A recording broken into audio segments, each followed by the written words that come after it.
ایک مشہور ڈاکٹر سے ملاقات۔ میں نے پوچھا کہ اچھی صحت کا راز کیا ہے؟ کہنے لگے بس بیمار نہ پڑو۔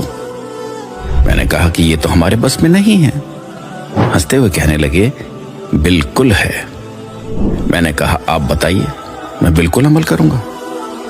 وہ میرے قریب آ کر آہستہ سے کہنے لگے کہ منہ میں کبھی بھی کوئی چیز بسم اللہ کے بغیر نہ ڈالنا، چاہے پانی کا قطرہ ہو یا چنے کا دانہ۔ میں خاموش ہو گیا۔ پھر کہنے لگے کہ اللہ نے کوئی بھی چیز بے مقصد اور بلا وجہ نہیں بنائی ہے۔ ہر چیز میں حکمت ہے اور اس میں فائدے اور نقصان دونوں پوشیدہ ہیں۔ جب ہم کوئی بھی چیز بسم اللہ پڑھ کر منہ میں ڈالتے ہیں تو اللہ اس میں سے نقصان نکال دیتا ہے۔